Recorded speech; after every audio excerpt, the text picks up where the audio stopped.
আমার কোনো বাধা নাই এই বৈষ্ণব শাস্ত্র সম্পর্কে আলোচনা করতে যাওয়া এখন তো দৃষ্ট মাত্র।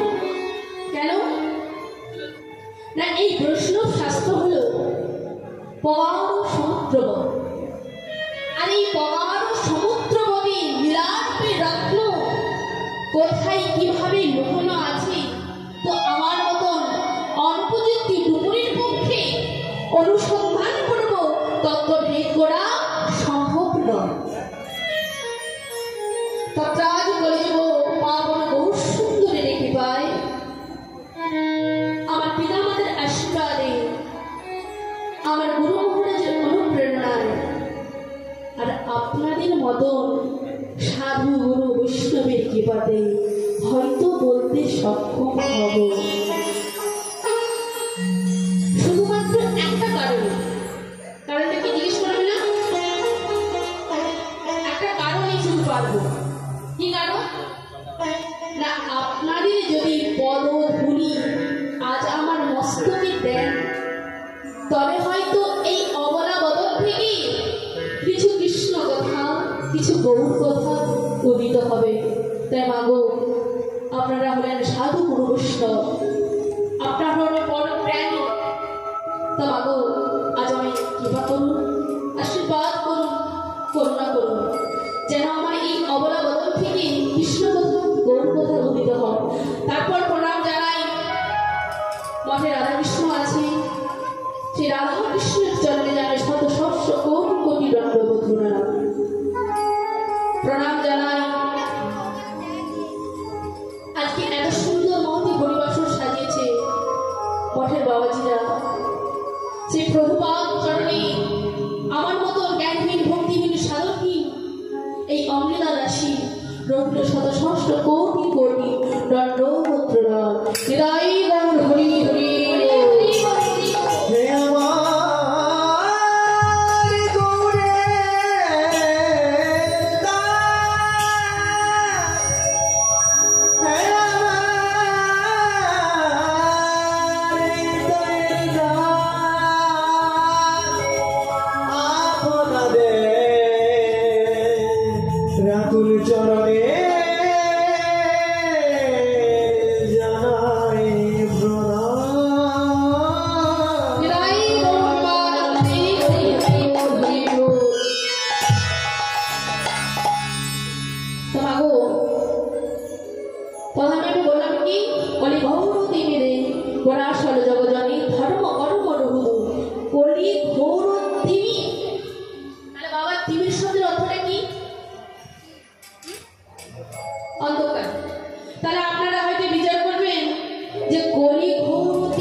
আপনাদের শোনাতেও কিন্তু অপরাধ হয়ে যাবে। কেন? এই সংকীর্তনে বিদা হয়েছে গৌর সুন্দর। তো বিদার কথা আজকে আমরা স্মরণ করবো, তারপর আমরা লীলা বিষয়ের সাথে তা আপনারা কি বলেন? আগে লীলা শুরু করে দেবো?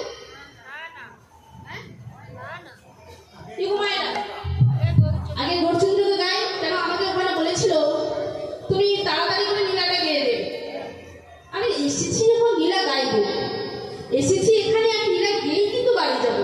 কিন্তু লীলা গাওয়ার আগে একটু ছোট দেখে যদি আমরা বলিলা আশাবাদ করি, কিন্তু কোথায় যেন একটু কম পড়ে যায়। আমি জানি না এই গাইতে গিয়ে যেন কোথায় কম পড়ে যায়। আজকে খুব সুন্দর একটা গৌরচন্দ্রকে আমরা আস্বাদন করবো। খুবই শিক্ষণীয় ব্যাপার। কেন? আমরা কলিযুগের মানুষ, জানি শুনি কিন্তু মানি না। জানি ওই কাজটা করলে পাপ হবে, তবুও কিন্তু আমরা ওই কাজটা করি। কেন? আমরা মানছি না, আমরা জানি না অনেকে। তো এই গৌরী